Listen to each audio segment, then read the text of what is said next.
Welcome back to the channel, guys. We're back to work on my 21 Fireblade SP. Let's get to work on that frame.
So we're about ready to paint the side of the frame where all those deep scratches were. We did apply a little bit of glazing putty to the frame, which smoothed it out perfectly. And now we're gonna be using some of this trim black spray paint for the bike's frame. Now you guys ask me all the time, CJ, what do you use that matches the frame so well? This is the stuff right here. One of you guys actually told me about this a long time ago. I've used it ever since. We're gonna clean the frame down with some wax and grease remover in this can and then spray it in.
Fireblade is successfully back in the garage after painting that frame. Turned out better than expected. The red on the block looks to be from the fairing when it got shaved down, but I think I'll just be able to take it off with this Scotch pad. And even on the oil lines and such. Yep, beautiful. Real quick, sand these down. Yeah, wow, that really does take it off nicely. But enough of that. Now we have a massive package from Honda to open. Let's go get it, crack it open for you guys, show you what we got.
So man, a ton of OEM genuine Honda parts have arrived. We already started installing some of the new pieces, which allowed us to finalize the right side peg and almost finalize the right side handlebar. But my issue lies with this brake lever. The new brake lever came with this pin, this little spring, and the lever itself. The old one has this knob and this other middle piece, which you can see in this screenshot. You can't buy this piece that slots into the lever. You have to buy the whole brake caliper assembly, which is over 350 bucks. I tried looking for a handlebar or that little piece on eBay, but I couldn't find anything. So let me know if you guys have any ideas. Now it's time to install more parts, and we're gonna start with this case. And on the back side of this, looks like that is an oil feed that runs up to this bolt that's blocked off. We also did get a gasket, so the installation should be pretty simple. But just for comparison, check out how much shaved down on this case. Look at the new one, and look at how much is left on the original. Anyway, let's get to work.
is one of my first times welding in about 2 years, and it shows. Those were absolutely garbage, but hey, it worked. There are not a lot of skills I think about wanting to have all the time, but welding definitely is one of them. I gotta use this machine more, man. Figure it out. Once you know how to weld, a whole world of possibilities is open. All right, let's pop this cover off.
All right, so here's what's left of the case gasket. There's new seals in there. These are the old seals. My lovely welding job on these bolts. And we were doing so well. And the last bolt I tightened, I guess I tightened it too much. Popped the head clean off. And man, I didn't even think I was tightening it that much. So we got a little piece of towel in there for now. Hopefully, it's not on back order. Man, we were doing so well. And the last bolt I had to snap. Earlier, I didn't understand why there was like that tube with a bolt in it. It actually is an oil feed line that runs up and into this space, which possibly oils the lower camshaft in here. Anyway, that's just my guess on why there's that tube running through the case. It's time to clean this up and start working on the rear. And you guys might have noticed when I was unboxing this, the old one does have the cutout, but I think they just cut out this tab right here. Here's them side by side. Hopefully I don't have to cut into the new one. And we've got some goodies up here to open, as well as more Honda goodies in here. So let's crack open those boxes, show you guys what we got, start installing stuff.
We have the Rage Cycles tail tidy installed along with the tail lights. Looks pretty mean for now, but the tail lights actually do clip into the fairings in the back, so they're only held on by 1 bolt right now. That's also why they look a little funky back here, because they're actually supposed to be put in the fairings first and then installed on the bike. Was turning the key on just to test the lights and they work perfect. Along with the license plate lamp and the turn signals. And man, that sits flush too. Well, that's gonna be it for tonight, guys. We got more parts on the way. We'll catch you in the next one. See ya.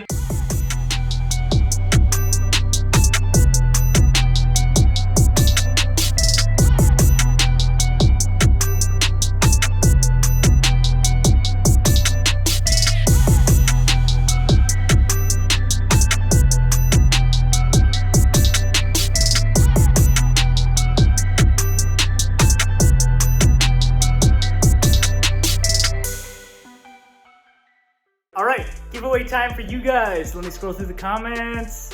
Boom. This gentleman or lady just won a keychain for your bike. You can choose out of any of these ones that come across the screen here. Let me know which one you want. DM me on Instagram, and I'll have it shipped out to you from MotoLoot. Cheers, guys.